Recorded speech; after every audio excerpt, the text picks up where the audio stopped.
Yo, what is going on, YouTube? So, it's Josh back again once again with XP and PC. It's been a while, obviously. Even the intro got screwed up, but you can expect more screw-ups along the way. Yes, I realize I have a pimple on my nose, look like Rudolph, but that's the way it goes. So, deal with it. I'm here to bring you today the top 5, maybe even more things you can do to make your Xbox original, S, or X as boss as it can possibly be. And let's go ahead and get to it. I'm going to go ahead and start off with the big boy, the Xbox One X, and how you can pimp this thing out. I will, again, kind of go through and, not really go off on tangents, but I'll specify, how you can do similar things on your original Xbox or your S, or what requirements there may be, differentiators and stuff like that to get these different features and stuff to work. But let's say you went out and you spent $500, which is a whale of a deal. You can't get a $500 GPU that'll give you the visual fidelity. Maybe you can. GTX, 1070, 1080, something like that. You're going to get, depending on the optimization and, the resolution and the settings, it's arguable for $500. Just the GPU, you're going to spend as much money as you are on the entire console, and that includes, the motherboard, the case, the RAM, the CPU, the operating system, the controls that you need to interface. You don't have to go out and buy a keyboard or a mouse or a monitor or any of that crap. Computer speakers. So this is just a phenomenal value in terms of dollars spent and the kind of visual fidelity that you're going to get out of this. Whether you have a 4K TV, which is ideal, I'll talk about that a little bit more in a minute here, or a 1080p TV, this is going to make your games look absolutely epic. So, for a regular consumer, it is one hell of a deal. Even in the next 6 months to a year, with the new NVIDIA cards coming out, who knows what AMD has coming out, etc., you just are not going to be able to beat the value of this box. And I'm sure there will be price drops, hopefully around Christmas. But for $500, it's still an absolutely phenomenal value. And how do you boss this thing out? Well, I'm going to tell you. So, there is a 1 terabyte 5400 RPM hard drive, and it's got some rubberized, kind of anti-vibration stuff around it in the One X. So it's a SATA 3 interface, 6 gigabytes a second, I believe, is the maximum throughput. But with a SATA interface, 2.5-inch solid state drive or hard drive, whatever, that interface, you really are maxing out a SATA interface, period. You're going to get about 550 read, 550 write maximum. And that's with a really high end, you're kind of topping out, even with NAND memory on an SSD, that's kind of what you're going to get to. But the internal hard drive in here, again, 5400 RPMs, you're probably talking about 100, 115 megabytes a second reads, writes, stuff like that. So not all that fast. You still have, the old magnetic, needles, kind of like a record player that has to, have a seek time to find the data and stuff like that. So it's not ideal. Sometimes game loading can take a while depending on how much, data there is to load. In the case of the One X, the CPU does offset the additional, high resolution textures and stuff like that it has to load in, because it can process that stuff in real time. So the CPU helps to speed up, kind of the processing of that data. The memory bandwidth, on the 12 gigabytes of GDDR5 really helps to get that data pushed into the, portion of that allocated to VRAM quickly. But ideally, we really want to have more storage than the terabyte, because games are getting bigger and bigger. Part of that is allocated for, system, OS, etc. And it's very easy to do. Your Xbox One original can do this. Your Xbox One S can do this. and the X can do this as well. And it just requires a USB external hard drive or external solid state drive. Before I get into that, I will mention that all three of those consoles have only 3 USB 3.0 ports, Type A, just standard, USB little plug-in, and you're going to need more than that. So what I'd recommend that you do is you go out and you get yourself a USB, like a 4-port. If you want to get a 6-port, fine, whatever. I haven't had the need for more than a 4-port adapter, and I'm utilizing everything you're going to see in this video, and to me, it's as boss as it's possibly going to get. But if you feel like you need more than that, then, go for it. But this is not powered. This is $8.99 on Amazon.com. If you're going to go to Amazon.com, by the way, please go to smile.amazon.com. You can Google that. There's no way to really get to it on a mobile device at the current time. There's no smile.amazon app. But if you go to smile.amazon.com on your desktop PC, on your laptop, if you can manage to get there somehow by requesting a desktop site on your mobile device, great. But a portion of their profits goes to charity, and it's the same prices, so there's no reason that you shouldn't do that, and please do that. Please help people out. Amazon's making plenty of money, believe me, and for them to give some of that to charity, I think is fantastic. And for you to support, charitable foundations by spending money you're already going to spend and getting what you want, why the hell not? Do it. It's a good cause. So I just go on whatever I'm looking for on Amazon. I sort by the average customer reviews. This had 4 stars, almost 5 stars, 4.5, something like that, 4 3/4, whatever. $8.99. I do a go into the review section and search for whatever I'm trying to find compatibility with. In this case, Xbox One, and saw numerous people that had reviewed this particular USB 4-port hub and said, hey, it works great with the Xbox One, had no problems.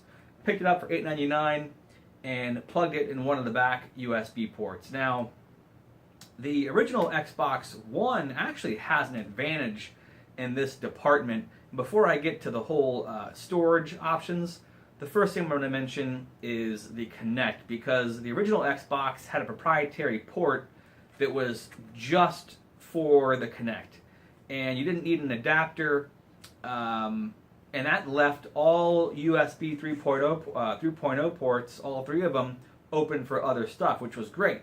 So if you have an original Xbox One and you get a Kinect, some people that don't like the Kinect, they think Microsoft is spying on them, even though they're, your phone's got cameras all over it. There's cameras on traffic lights. There's cameras in the friggin' gas station and the walkways. Whatever. They don't care. Microsoft, it's just something that you can use. I use it every day. I walk in the house and I say Xbox on, it turns on my TV, it turns on my Xbox, it turns on my stereo, it turns on my cable box. In the very, very pitch black dark, for God's sakes, it can see who I am. It bathes me in infrared light. It says, hey, Josh, welcome. Hope you had a great day, whatever. What can I do for you? And I think that's just freaking awesome. During, occasions when I have people over and I'm playing a game and I, get a call, whatever, I hand the controller off to a friend. It recognizes that I don't have the controller anymore. If I hand it to a buddy of mine that has a profile on my console and his preferences are set for inverted controls, as soon as I hand it to him or her or whomever, the controls are inverted. It knows this person likes inverted access, up is down, down is up, whatever. And that's just freaking amazing to me. I can tell it to go to certain apps, I can tell it to go to certain games. I can boss it around like, an Alexa device. And all these devices require are, an IR receiver, which every friggin' device, every TV, every, stereo receiver, every cable box, every peripheral in your living room has had, a way to receive, IR for friggin' 60 years, something like that. It's ridiculous. So you don't have to go out and buy all these new devices that are Alexa compatible or Google Home compatible or Apple Home compatible or whatever, that have, you know, newfangled technology in them to allow them to be controlled by the Xbox One X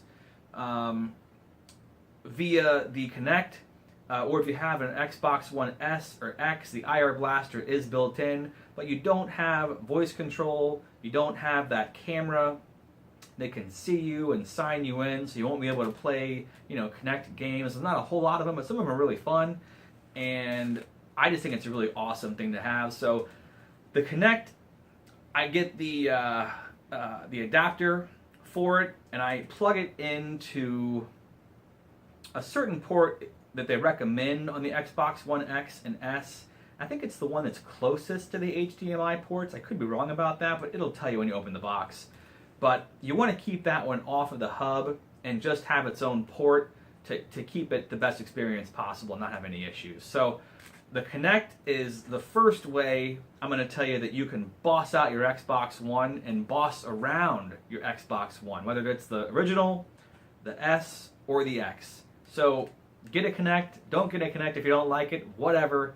But if you want to have device control to be able to control your stereo with your voice, you know, you can pause, you know, live TV with your voice, or you know, whatever, any number of things, and you don't have an S or an X, you need the Kinect to do that. If you have an S or an X, you need the Kinect for all of the additional functionality, like I say, voice control, you know, being visible and all this stuff with knowing who's got the controller, stuff like that. So I think it's amazing. If it were me, I'd pick one up, and that's how you can boss it out, number one. Number two, using the ports that we have, the additional 4 ports, now in the back of the Xbox, you're going to plug in a number of different devices. Now, this was only $8.99. The Kinect, considerably more, but you got to pay to play, and if you want to be a big-time boss, you know, the internal storage on the Xbox One, Xbox One S, Xbox One X is really not up to snuff. It just is a slow hard drive. You know, these are just, it just comes down to cost. I mean, they're not making any money on these systems. There's like zero margin. They're probably losing money on some of these systems, but they're still a phenomenal deal. And they have to go with the slower mechanical hard drives, and it just, you know, it translates into slower loading times. But if you want to be a boss, you want to have some, you know, PC-like super fast loading times, you can go out and pick up something like this. This is a little USB 3.0 to 2.5 inch SATA interface, kind of an enclosure, an adapter. And I had a 500 gigabyte Samsung Evo that was just in my computer, and I'll be honest with you guys, I haven't really gamed on my computer since I got the Xbox One X rather. That's how good the graphics are. And I've got a monster computer back here, but right now, honestly, it's just sitting right there mining bitcoins, which could be worthless and could be worth something. But in the meantime, I'm in the living room on my 65 inch, you know, high definition, 4K, you know, HDR TV, and play it on an Xbox One X, and it's just freaking phenomenal. The experience is awesome. So you can get a solid state and plug it into one of these little adapters. Again, this thing's probably like $10. I did it by customer review. And as far as the solid state that you want, you know, to put in here, you can really choose the size. I'd recommend at least a 250 gigabyte, you know, solid state drive to store the couple, 2 or 3 or 4 games that you play the most, so that they load up really quickly. Sometimes loading times can go from like a minute down to like 10 seconds, so it's a massive difference. Sometimes the differences are not that great, but they can be absolutely extreme and even make the graphics better in your games, at least with respect to like texture pop in. A lot of times games have, I play Star Wars Battlefront 2, and when you're going through the menu, looking at the characters and stuff like that, you'll just notice that the responsiveness is a lot better. The textures don't pop in on the characters when you're going from like character to character and trying to do your upgrades and stuff like that. they just resolve immediately, and that is due to the faster, throughput of the solid state drive. Now, you don't have to spend a bunch of money on a super high-end, like a Samsung Evo drive if you don't want to, or a Samsung Pro drive, for God's sakes. You can get a pretty high capacity, standard 2.5-inch solid state drive SSD, and put it in one of these enclosures. I would look more for overall throughput in terms of read and write than I would for IOPS. IOPS you don't really need. You're not doing a whole lot of input output operations and stuff like that. It's not like you have a VM running on your Xbox. So I mean you actually do, but it doesn't matter anyway. But what you really want is sustained transfer speeds and get a good value drive. If you can get a 1 terabyte solid state drive or larger and put all your games on that, you're doing really, really, really big things, and your games are going to load up crazy fast. So that's what I would do if you want to have your games load very quickly. And you can even do like a tiered storage above and beyond one external solid state drive and the internal 1 terabyte hard drive. You can pick up, and I have picked up, a 4 terabyte external 2.5-inch hard drive for like under $100. I think it was $8 and $9 on a Newegg Shell Shocker deal. But look for those deals, and you can put a huge capacity. I think the Xbox One, the S, the X will accommodate up to like 34 terabytes of external storage. They'll only accommodate 2 external storage devices.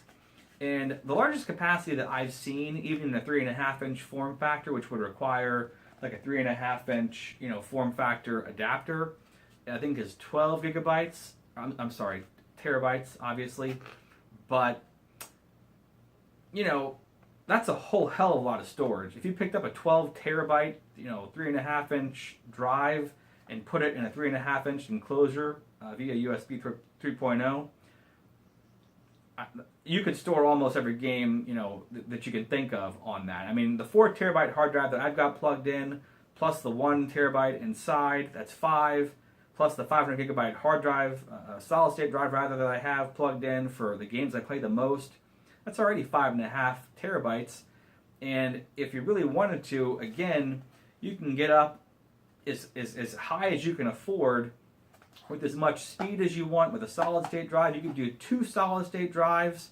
I think they come in capacities up to 4 terabytes now. So you could have like 8 terabytes of solid state storage. Or if you really just wanted, just maximum capacity, you could do 2 12 terabytes and have, 25 terabytes of friggin' storage on your Xbox One, S, or X, which is supremely boss. I'd highly recommend a solid state drive be in there in the mix. Just for the stuff that your apps and the games you play the most, so they load up very quickly. But that's up to you. Now, the next thing that you can get to make your Xbox One, Xbox One S, or Xbox One X work for you and save you some money, and this is just a feature that I think is freaking awesome, is to add one of these. This is the official, not made by Microsoft, but official, branded Xbox One. If I butcher the name, sorry. I think it's a Hwapagi, whatever. I don't know. TV adapter, but it's an over-the-air TV adapter that plugs into one of these USB ports, and it does come with an antenna. On the other end of this adapter is a coaxial, whatever port, and yeah, you can use the antenna that comes with this, or you can use an amplified antenna. The better antenna you have and the better positioning of that antenna, the more channels you're going to receive. When you plug this thing in, it's going to say like TV tuner detected, let's set it up, and you'll go through just like you would if you bought a new TV and it has a TV tuner built into it, and you don't have cable. It'll scan for however many channels you can get. And I live in Tampa, Florida, a pretty metropolitan area. I get like 65 channels of high definition TV for free. Now, I have, I think, another $9, $10 antenna off of Amazon. It's not amplified, and it sits by the window, so I get a lot of good reception and a lot of channels completely for free. You can choose. I think it takes up 1 terabyte. Maybe it's four. No, not 1 terabyte. One maybe 4 gigabytes of storage will, and you can toggle this off and on, but you can buffer up to a half an hour of TV to, to pause. You can rewind, you can fast forward, whatever. They were going to implement like a feature to have the Xbox One have like DVR type functionality, but they never ended up having that happen. But still, this is amazing. And my advice would be, don't put your antenna under a lead rock. I would put it as close, to outside as you can and get, a high quality antenna. And that way you'll get the best reception possible, the most channels possible, and they won't have, any kind of breakup that you tend to get with bad weather and stuff like that. It's kind of like satellite. It's still over the air, so, in inclement weather you can experience some kind of, pixelation or even blackouts, just like with satellite TV, but it's completely free.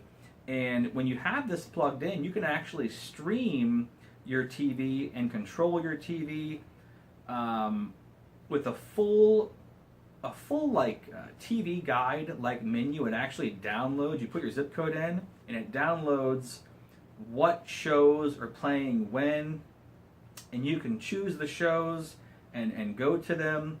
And let's say you're watching a particular program on your TV through your Xbox using this adapter, and you have to hit the can or something, or you got to go, down to the car or into the office or whatever. You can actually stream. You can pull up your phone or your tablet and, go to the Xbox app, and you can just hit stream, and you can actually stream and control and watch, pause, fast forward, play, whatever is being, whatever's coming in over the air to that device. So you don't even have to skip a beat. You don't even have to hit pause and then, go use the restroom and come back. You can literally take your phone or tablet, whatever, with you, and people do it all the time anyway. Just, hit stream.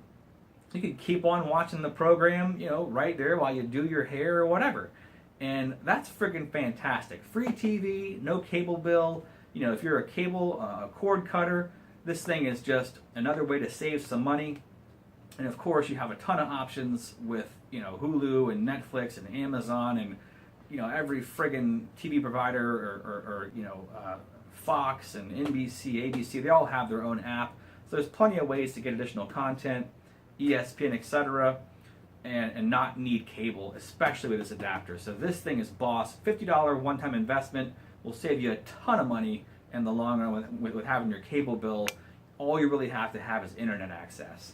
So that's really cool. I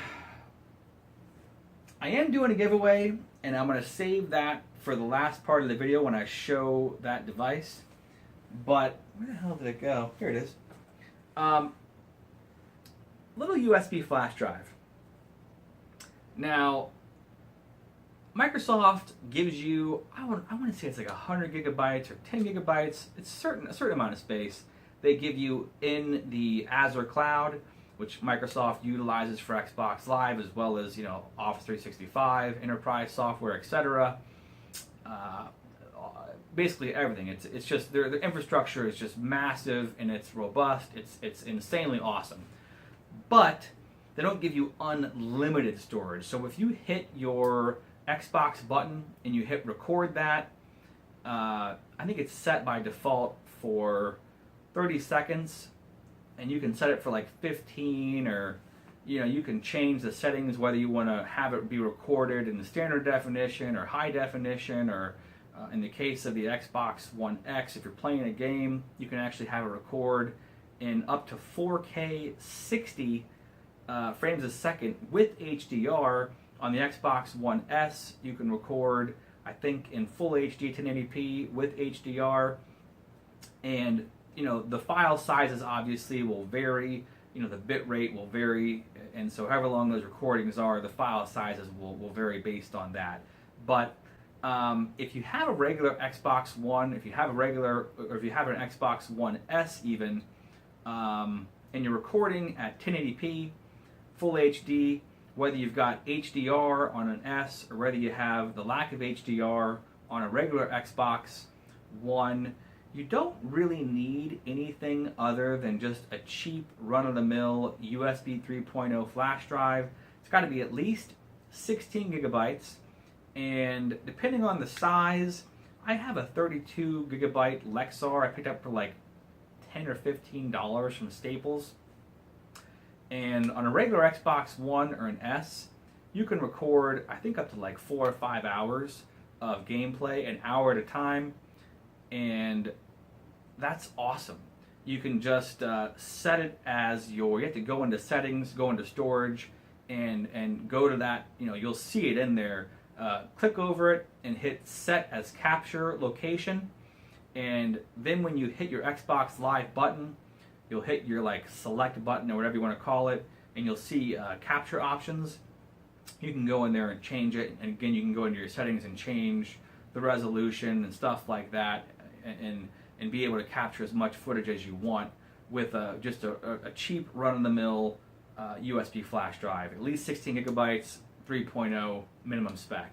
Now, if you're running the big boy, the Xbox One X, and you're trying to record 4K, 60 frames a second, high definition, high dynamic range gameplay, which is absolutely mind-boggling. If you think about it, you're not only able to play a game like, let's say Forza 7 or something like that, which is playing in native 4K, 60 frames a second with HDR.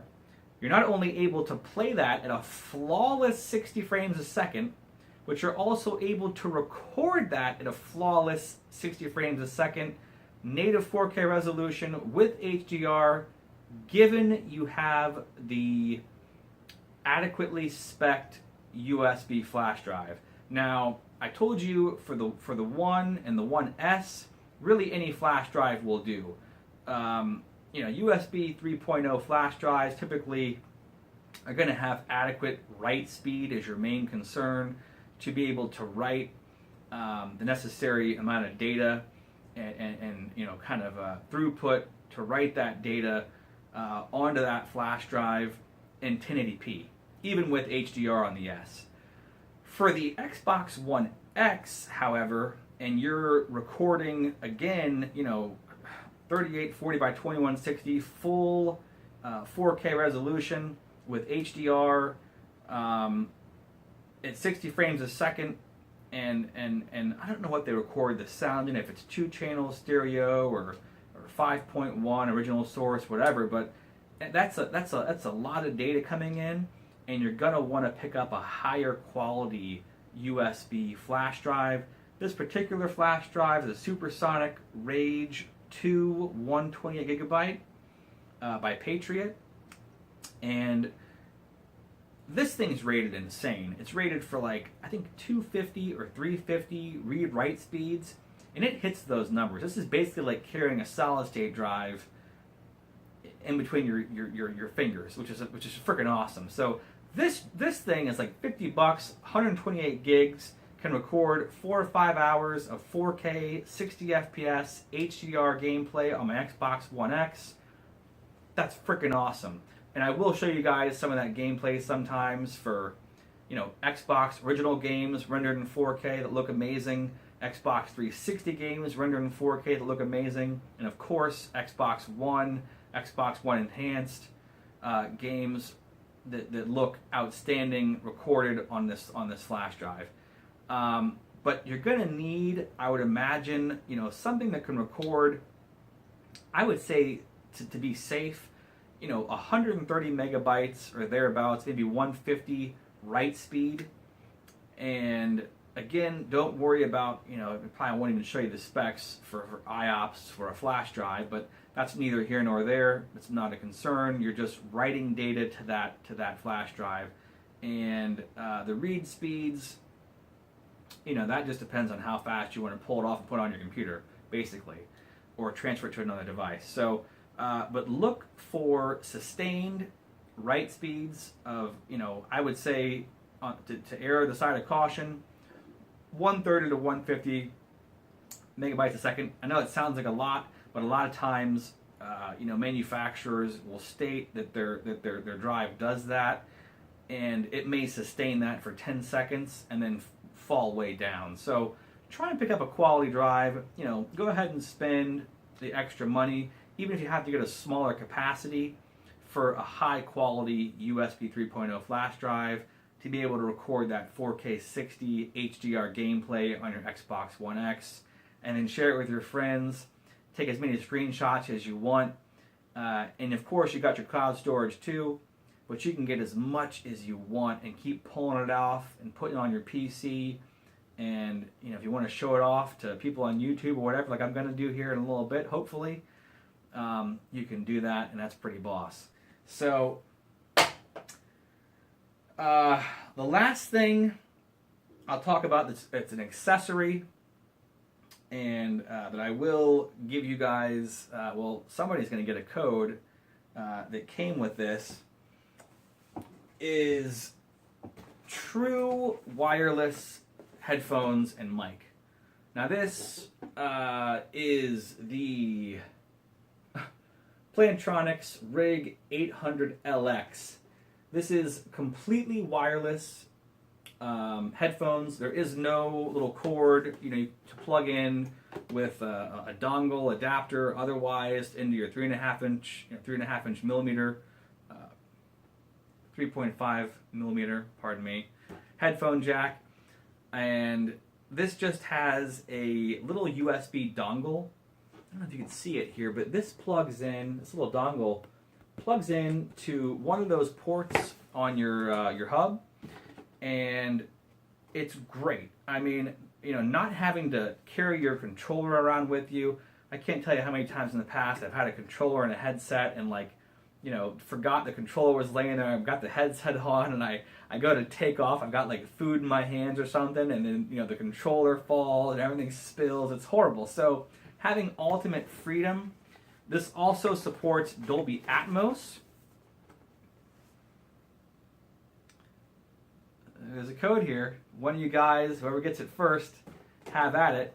That code will work. This app will work on an Xbox One, an Xbox One S, and an Xbox One X, as well as a Windows 10 PC, and it makes everything sound delicious. You get really, really good atmospheric, spatial sound with this, and again, you could buy the app in the store. I think it's like $10, worth every penny. So that's something else you can do to make your experience, again, as boss as possible.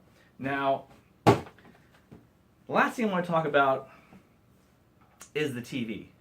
And then, one more thing is the controller. But the TV, obviously, everybody's got a TV. At least, hopefully, you have a TV. If you're going to buy a console, I wouldn't recommend buying a console without a TV. But the TVs I would recommend, particularly for the S and then the X, even more so.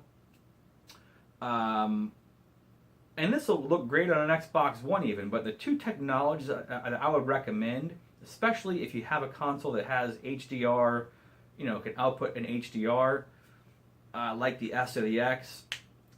The first one, if you can afford it, is an OLED TV. Now, OLED, each pixel is individually lit. They can turn themselves completely off, and you've got you have true, completely no light, zero nit blacks. So if you're watching a movie, you've got a 16:9 TV, which most TVs are, and you've got those black bars because a movie has been shot in like a 21:9 aspect ratio or whatever. You're not going to see any light leakage or any kind of grays or whatever. The top and bottom bars that are supposed to be black are completely black, and even if it's not the brightest, you're not getting the most luminosity out of that display. peak luminosity or whatever, your contrast ratio is absolutely phenomenal. The vividness of the colors in an OLED display are the best you're ever going to see. And if you cannot afford an OLED display, like I can't, your second best option is what's called a full local array dimming LED. Now, most LEDs are edge lit or backlit, whatever, where they have just one big kind of light behind the panel. And in those cases, even though the box may say HDR compatible, you're not really going to be able to take advantage. You may get a very, very bright image, so a high dynamic range and the higher peak brightnesses. But in terms of a good contrast ratio and getting, very inky, dark, deep blacks, which is very important, at least in my opinion and in my experience, viewing content on TVs, a full local array dimming LED TV has not just one backlight, but it has different zones that can be independently, adjusted in terms of luminosity or completely turned off. So when you're watching those movies, you may get down very, very close to a true zero nit black on a full local array dimming TV. There are some drawbacks where, if you have like a spinning wheel in the middle of a black screen, you can kind of see the different, zones lighting up. But for most use case scenarios, 99.9% of the time, those are going to look fantastic, and they cost about half as much. I got a 65-inch Vizio full local array dimming, LED M series TV for, I think it was $1,000, and that was last, insane shopping day, Black Friday, whatever. I think now you can walk into the store and get one for like $1,000 for a 75-inch on any Tuesday or whatever day of the week you want. So the prices have come down on those, and they look fantastic, especially if you're pushing an Xbox One X. I'd highly recommend it. The last thing I want to talk about is the controller.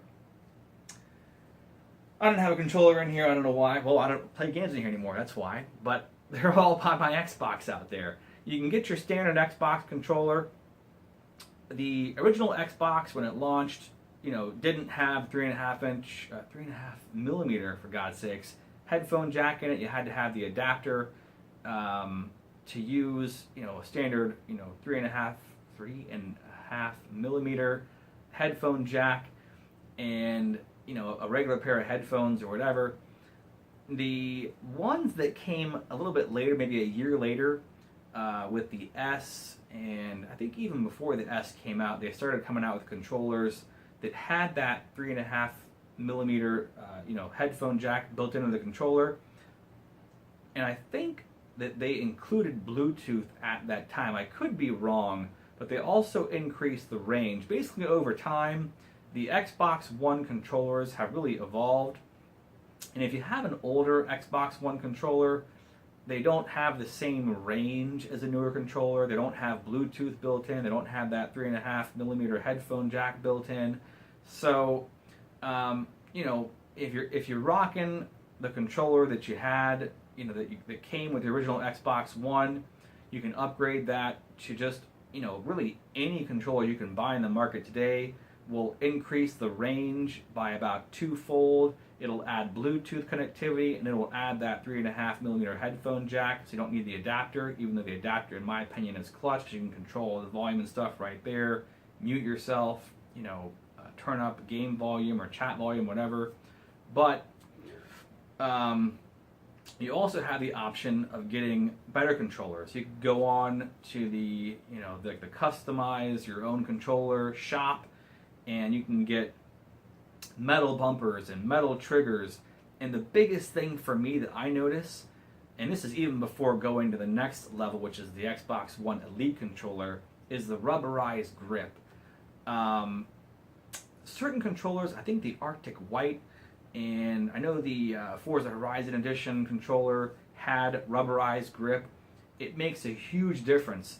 The regular controllers you pick up right now that retail for $60 have like a textured kind of back to them, so they're not slick in the hands as much as just like a flat surface plastic would be, but they're not rubberized.